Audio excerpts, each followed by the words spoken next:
Adishakti films. Madam जी आप इधर से हाँ, महिला वाली लाइन में। आए पुरुष वाले में जाओ, इधर से आओ, बाएं से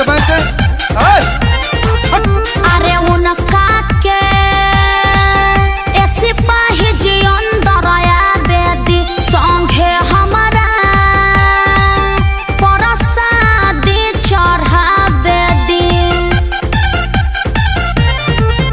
अरे उनका के ऐसे पाहे जी अंदर आया बेदी संगे हमारा परसादी चढ़ा बेदी। हर बड़े परेशान बाड़े देखी हैरान बाड़े होला बर्दाश्त न कराओ। हम भी उधर आए, पुलिस अंकल आने नहीं दे रहा है। भागो यहाँ से। ढेर बोल बनू तो मारा बीटा वाले कपड़ा उड़ी जाए। अरे ढेर जानी बना तू या पाना के दाऊद हो, महिला के लाइन में पुरुष नटलाउड हो।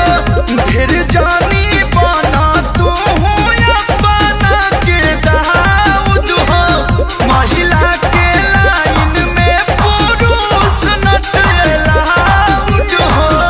दुर्गा पूजा सेवा समिति आप सबका हार्दिक अभिनंदन करता है और करता रहेगा।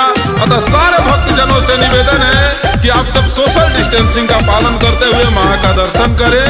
जय माता दी।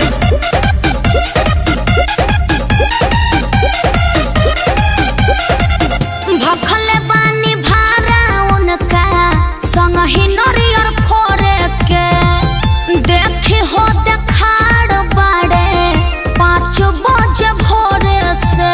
सिपाही जी रहम करी। कमिटी के नियम कैसे तुरिए मैडम जी, जदियो ने फनी है तो थुरी है साइन के भरदम जी।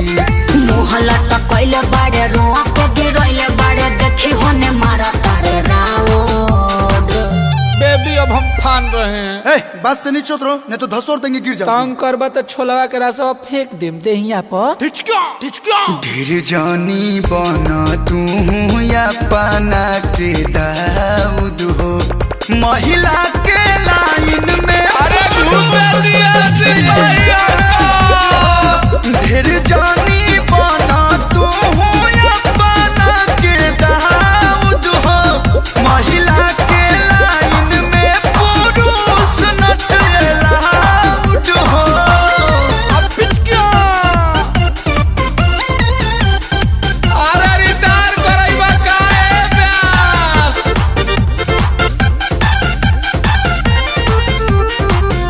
भगती में अतना ना चलेला चलान जी, डांटी इनकर काहे सुखवले बानी परान जी। अरे ये आएगा तो सभी लोग आने लगेंगे। नियम सबके एक लेखा होला, जितन रहुआ सोचत बानी बाणे न इतना भोला। कलू अखिलेश के खारिज करे केस के रवा पे बादेश के पराऊ। अरे सर आप इतने बड़े हो कि क्या लफड़ा में पड़े, आने दीजिए उनको। जाने दीजिए ना अंकल। अच्छा सुनो, ओढ़नी ओढ़ के नारियल चढ़ा लो। ओके तेड़ी आई बा मार देबे ढेला। ढेर जानी बना तू या पाना के दाऊद हो, महिला के लाइन में पुरुष नटलाउड हो। ढेर जानी बना तू अपना के दाऊद हो, महिला के लाइन में पुरुष नटलाउड हो। ओए लाइन से जाओ और दर्शन करो। आगे जान चलो।